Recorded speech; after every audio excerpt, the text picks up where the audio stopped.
അപ്പോൾ നിങ്ങൾ ഇവിടെ ചേർന്നാലും നിങ്ങൾക്കൊരു റിഗ്രറ്റ് വരാനുള്ള ഒരു ചാൻസ് ഇല്ല. കാരണം ഇവിടെ പഠിച്ച മിക്കവർക്കും അഡ്മിഷൻ ഇപ്പോൾ കിട്ടിയിട്ടുണ്ട്. അങ്ങനെ CUT എഴുതിയിട്ട് ദയാൽ സിംഗ് കോളേജിൽ കിട്ടിയിട്ടുണ്ട്. അവിടെ അഡ്മിഷൻ എടുത്തു. ഇപ്പോൾ അവിടെ പോകാനുള്ളൊരു പ്രിപ്പറേഷനിലാണ്. ഹായ്, എൻ്റെ പേര് നെഹല.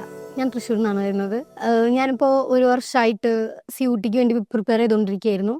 എനിക്കിപ്പോൾ ഡൽഹി സെൻട്രൽ യൂണിവേഴ്സിറ്റിയിൽ ദയാൽ സിംഗ് കോളേജിലാണ് അഡ്മിഷൻ കിട്ടിയിട്ടുള്ളത്. ഞാനിവിടെ മെൻ്റലിലെ സ്റ്റുഡൻ്റ് ആണ്. എൻ്റെ ഒരു വർഷത്തെ ഒരു എക്സ്പീരിയൻസ് എന്ന് പറയുകയാണെങ്കിൽ, ഞാൻ ശരിക്കും പറഞ്ഞാൽ വേറൊരു കോഴ്സിന് പോയിട്ടുണ്ടായിരുന്നില്ല. +2 കഴിഞ്ഞതിന് ശേഷം എനിക്ക് വലിയ ഒരു രീതിയിലൊന്നും CUTനെ പറ്റി ഒരു അറിവൊന്നും ഉണ്ടായിരുന്നില്ല. എല്ലാവരും എഴുതുന്നു എന്ന് പറഞ്ഞപ്പോൾ ഞാൻ അങ്ങനെ എഴുതാമെന്ന് വിചാരിച്ചു. അങ്ങനെയായിരുന്നു ഞാനത് ചെയ്തിരുന്നത്. പക്ഷേ പിന്നെയാണ് എനിക്ക് ഇതിൻ്റെ ഇമ്പോർട്ടൻസും ഇത് കിട്ടിയാലുള്ള കാര്യങ്ങളൊക്കെ എനിക്ക് മനസ്സിലായത്. അതിനുശേഷം ഞാൻ ഒരു കോച്ചിങ് സെൻ്ററിൽ ഞാൻ ചേർന്നിട്ടുണ്ടായിരുന്നു. അവിടുത്തെ ഒരു ക്ലാസ്സിൻ്റെ ഒന്നും ഒരു സ്ട്രക്ചറൊന്നും നല്ല രീതിയിലായിരുന്നില്ല. അങ്ങനെ ചേർന്ന് നിൽക്കുമ്പോഴായിരുന്നു മെൻ്ററിലെ എൻ്റെ ഫ്രണ്ട് എന്നോട് പറഞ്ഞത് മെൻ്റർ നല്ല ക്ലാസ്സാണ്. അങ്ങനെയൊക്കെ പറഞ്ഞിട്ടാണ് ഞാൻ മെൻ്ററിൽ ജോയിൻ ചെയ്തത്. പിന്നെയാണ് ക്ലാസ്സൊക്കെ തുടങ്ങിയത്. പിന്നെ ഞങ്ങൾ പഠിച്ചു തുടങ്ങി. ആ ഒരു ടൈമിൽ അലിഗഡിൻ്റെയും പിന്നെ ജാമ്യയുടെയും എക്സാം വന്നിട്ടുണ്ടായിരുന്നു. ഈ അലിഗഡിൻ്റെയും ജാമ്യയുടെ എക്സാമൊന്നും എനിക്കറിയണ്ടായിരുന്നില്ല. അത് ആ യൂണിവേഴ്സിറ്റീസ് നടത്തുന്ന ആ ഒരു എക്സാമിനെ പറ്റിയിട്ട് എനിക്ക് വലിയ അറിവൊന്നും ഉണ്ടായിരുന്നില്ല.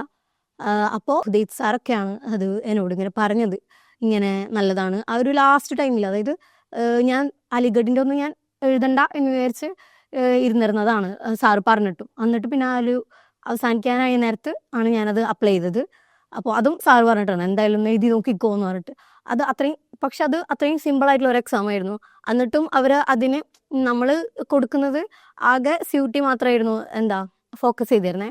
അതിനുവേണ്ടി മാത്രമായിരുന്നു നമുക്ക് കയറിയിട്ടുണ്ടായിരുന്നുള്ളൂ. പക്ഷെ അവർ അതിന് പകരം എന്ന് പറഞ്ഞു കഴിഞ്ഞാൽ അതല്ലാണ്ട് വേറെ അങ്ങോട്ട് സെൻട്രൽ യൂണിവേഴ്സിറ്റി കിട്ടാനുള്ളത് തന്നെ ആയിട്ടുള്ള വേറെ അവരുടെ എക്സാം അവരതൊക്കെ നമുക്ക് ഇങ്ങനെ പറഞ്ഞു തന്നു. ഞാനിപ്പോൾ അതിന് മുന്നേ ചേർന്നിട്ടുണ്ടായിരുന്ന ആ കോച്ചിങ് സെൻ്ററിലൊന്നും അതിനെ പറ്റിയിട്ടുള്ള ഡീറ്റെയിൽസ് ഒന്നും എന്നോട് പറഞ്ഞിട്ടുണ്ടായിരുന്നില്ല.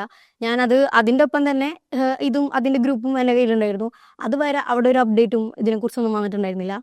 പക്ഷേ ഹുദൈത് സാറായാലും അതിനെക്കുറിച്ചൊക്കെ എന്നോട് പറഞ്ഞു, എനിക്ക് മനസ്സിലാക്കി തന്നു. അങ്ങനെയൊക്കെ ഞാൻ അത് എഴുതാമെന്ന് തീരുമാനിച്ചത്. അലിഗഡിൻ്റെയും ജാമ്യയുടെയും അങ്ങനെ എഴുതിയിട്ട് അലിഗഡിൻ്റെ വെയിറ്റിംഗ് ലിസ്റ്റിലുണ്ടായിരുന്നു. പക്ഷെ അത് അത്രയും ഫോക്കസ്ഡ് ആയിരുന്നില്ല. അത് ഒരു സൈഡായിട്ട് എഴുതിയെന്ന് മാത്രമേ ഉണ്ടായിരുന്നുള്ളൂ. ഫോക്കസ് ചെയ്തിരുന്ന CUT തന്നെയായിരുന്നു. അങ്ങനെ CUT എഴുതിയിട്ട് എനിക്കിപ്പോൾ കിട്ടിയിട്ടുണ്ട്. ദയാൽ സിംഗ് കോളേജിൽ കിട്ടിയിട്ടുണ്ട്. അവിടെ അഡ്മിഷൻ എടുത്തു. ഇപ്പോൾ അവിടെ പോകാനുള്ളൊരു പ്രിപ്പറേഷനിലാണ്.